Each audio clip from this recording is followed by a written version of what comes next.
আসসালামু আলাইকুম। লাভা অগ্নি 2 বাংলাদেশে এবং ইন্ডিয়ান মার্কেটে সবথেকে হাইপ ক্রিয়েট করা বর্তমান 2023 সালের মধ্যে সবথেকে বেশি যদি কোনো সেট হাইপ ক্রিয়েট করতে পারে সেটা হলো লাভা অগ্নি 2। লাভা অগ্নি 2 যেরকম হাইপ ক্রিয়েট করছে এর আগের বছর যেমন নাথিং ফোন 1 হাইপ ক্রিয়েট করছিল সেরকমই হাইপ ক্রিয়েট করছে লাভা অগ্নি 2।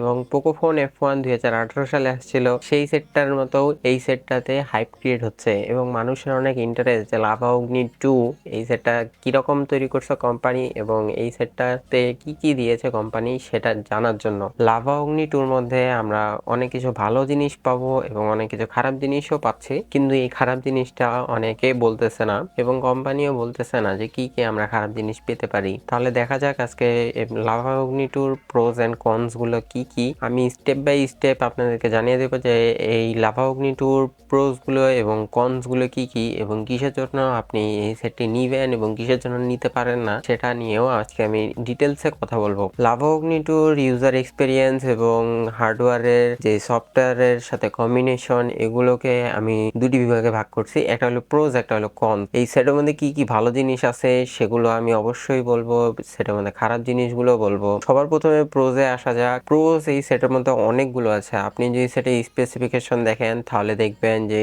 Full HD plus 120 hertz HDR10+ supported একটি কার্ভ ডিসপ্লে। তারপরে দেখবেন যে এটার সেটটা অনেক ভালো, ডাইমেনসিটি 7050 এই প্রাইস রেঞ্জ অনুযায়ী এটাতে কার্ভ ডিসপ্লে, এটার ডিজাইন অনেক সুন্দর, এটার ক্যামেরা কোয়ালিটি অনেক ভালো, ব্যাটারি পারফরমেন্সও ভালো, সেটের দুই পাশেই গ্লাস দেওয়া। কিন্তু এটার কনস গুলো কেউ কিন্তু বলতেছে না। প্রোজের মধ্যে ডিসপ্লে আসে সবার আগে। এটা ডিসপ্লে এবং design, display 120 hertz refresh rate, 1 billion colour supported, HDR10+ supported একটি কার্ভ ডিসপ্লে লাভা অগ্নি 2 সেটটার মধ্যে দিয়েছে। প্রিমিয়ামনেস অনেক বেশি বেড়ে গেছে এবং এটার ডিসপ্লেটা কার্ভ হওয়াতে এটার যে থিকনেসটা 8.8 মিলিমিটার, এটা অনেক মোটা, কিন্তু ডিসপ্লে কার্ভ হওয়ার ক্ষেত্রে এটার থিকনেসটা অতটা বেশি হাতের মধ্যে নিয়ে বোঝা যায় না। আর এটার ডিজাইনটা অনেক সুন্দর করছে, সাইডে প্লাস্টিক বডি বাট সামনে পিছনে গ্লাস, গরিলা গ্লাস 5 এর প্রোটেকশন। এরপরে আসা যাক প্রসেসর সেকশনে। প্রসেসরে আমরা পাচ্ছি ডাইমেনসিটি 7050। এটা মিডিয়াটেকের 1080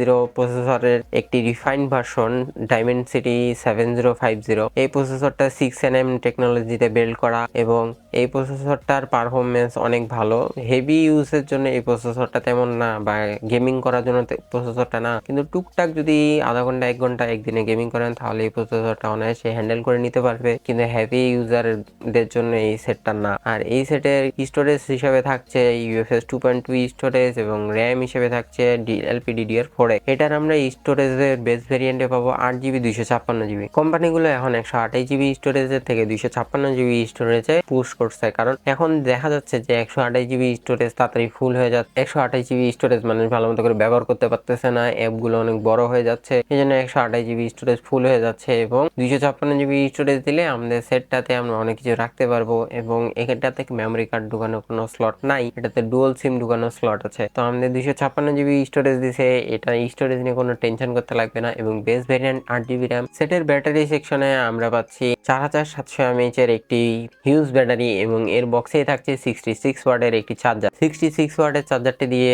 আমরা এই ফোনটিকে 40 মিনিটের মধ্যে ফুল চার্জ করে ফেলতে পারবো, কোম্পানি ক্লেম করতেছে। এর ক্যামেরা সেকশনে আমরা পাচ্ছি 50 মেগাপিক্সেলের একটি প্রাইমারি সেন্সর, 8 মেগাপিক্সেলের একটি আলট্রা ওয়াইড সেন্সর এবং 2 মেগাপিক্সেলের বস্তার মধ্যে নষ্ট করা সেন্সরগুলো এটার মধ্যে দিয়ে দিয়েছে। 2 মেগাপিক্সেলের ম্যাক্রো সেন্সর, 2 মেগাপিক্সেলের ডেপথ সেন্সর। এই 2 মেগাপিক্সেলের সেন্সরগুলো একদমই কোনো কামের না। এই 2 মেগাপিক্সেলের সেন্সরগুলো আমি অনেকদিন আগে থেকে বলে আসছি যে 2 মেগাপিক্সেলের সেন্সরগুলো কোনো কামেরই না। 2 মেগাপিক্সেলের এই সেন্সরগুলো জাস্ট খালি গিফট। 50 মেগাপিক্সেলের মেইন সেন্সর দিয়ে আমরা মোটামুটি ভালো ধরনের ছবি তুলতে পারবো, ডিসেন্ট কোয়ালিটির ছবি। দেখতেছি যে এই ফোনটি দিয়ে তোলা যাচ্ছে, কিন্তু সেরকম 50 মেগাপিক্সেলের সেন্সরটা দিয়ে অনেক আরো ভালো ভালো ছবি তোলা যাইতো। এবং এখানটা আলট্রা ওয়াইড হিসাবে 8 মেগাপিক্সেলের লেন্স দিছে, এটা প্রাইস টু পারফরমেন্স অনুযায়ী অনেক ভালো করছে।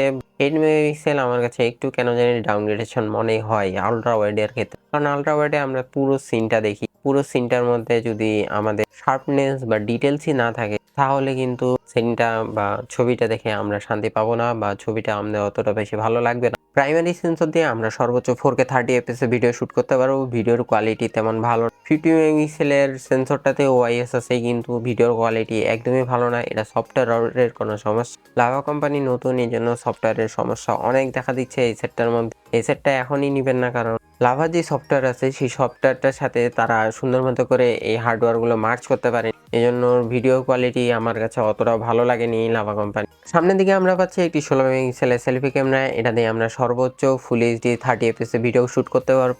এই সেটের মধ্যে আমরা কোনো স্টেরিও স্পিকার পাচ্ছি না। এই সেটের মধ্যে আমরা একটি সিঙ্গেল স্পিকার পাচ্ছি। স্পিকারের কোয়ালিটি মোটামুটি ভালো, এবং এই সেটের মধ্যে আমরা ইন ডিসপ্লে ফিঙ্গারপ্রিন্ট সেন্সর পাবো। এই ইন ডিসপ্লে ফিঙ্গারপ্রিন্ট সেন্সর অনেক ফাস্ট এবং অ্যাকুরেটলি কাজ করতে। এই সেটের সবাই বলতেছে অনেক ভালো ভালো ভালো। এই সেটের মধ্যে কোনো সমস্যা নাই। এটার প্রাইস টু পারফরমেন্স অনেক ভালো। এই সেটটা একদম ভ্যালু ফর মানি। 2023 সালে আসা অনেক ভালো সেট একটা বাইর করছে লাভা অগ্নি। কিন্তু এই সেটের কনসগুলো কেউ বলতেছে, এই সেটের মধ্যে কি কি খারাপ জিনিস আছে সেটা কেউ বলতেছে। আমি কিছু কিছু খারাপ দিক এই সেটের মধ্যে দেখতে পাচ্ছি, সেটা আপনাদের সাথে শেয়ার করা। এই সেটের মধ্যে আমি প্রথমেই যে খারাপ দিকটি বলবো সেটা হলো এই সেটের ডিসপ্লে। এই সেটের ডিসপ্লেটা দেখতে অনেক সুন্দর, অনেক ভিভিড, অনেক আপনাদের স্পেসিফিকেশন দেখে খুব মনে হচ্ছে যে অনেক একদম ফার্স্ট ক্লাস ডিসপ্লে। কিন্তু এই সেটের ডিসপ্লেটার মধ্যে একটি টিন্ট ইস্যু আছে। ইউনিটের মধ্যে এই রেড টিন্ট ইস্যুটা দেখা যাচ্ছে, যে ডিসপ্লের মধ্যে একটি রেড টিন্ট ইস্যু আসছে, কিন্তু ওইটা একদম লো ব্রাইটনেস।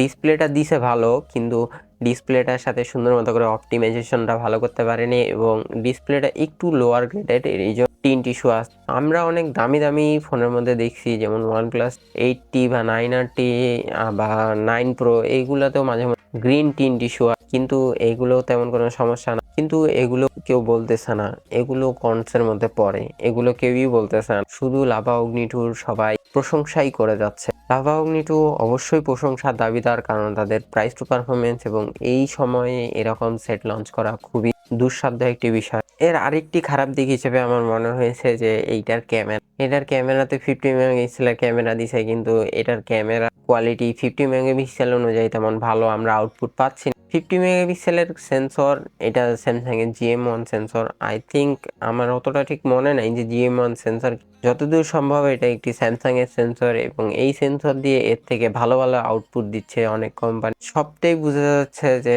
তাদের অপটিমাইজেশনটার ভুল, কারণ লাভা কোম্পানি নতুন, তারা ভালো মতো করে সফটওয়্যার অপটিমাইজেশন দিতে পারে। ক্যামেরাতে আমরা ভিডিওতে একদমই যাই স্টেবিলিটি পাবো না, ভিডিওর ডাইনামিক রেঞ্জ, ভিডিওর কালার তেমন ভালো পাচ্ছি না। ছবিতেও মাঝে মাঝে হাইলাইটেড এরিয়া বার্ন করে ফেলতেছে। এটা আমরা দেখতেছি যে লাভা অগ্নি 2 একটি স্টেবল পারফরমেন্স দিতে পারতেছে না ক্যামেরার মধ্যে। এটা কনস হিসেবে আরেকটা জিনিস আমি বলবো, কনস বলবো না প্রোস বলে এটা তো বুঝতে পারতেছি না, কিন্তু এটা কনস হিসেবে আমি মনে করি যে ব্যাটারিটা একটু যদি বেশি দিতে পারত, কারণ 4700 mAh এখনকার দিন অনুযায়ী অনেক কমই হয়ে যায়, কারণ 4700 mAh এর ব্যাটারি দিয়ে 6nm একটি প্রসেসর সারাদিন ব্যাকআপ দিয়ে দিবে, কিন্তু আপনি যখনকার লং রান সেটটি চালাবেন, মনে করেন যে 2 বছর 3 বছর যখন সেটটি চালাবেন, তখন কাজে লাভা কোম্পানি ব্যাটারি ব্যাকআপ কেমন দিবে সেটা বলে উঠতে পারতেছি।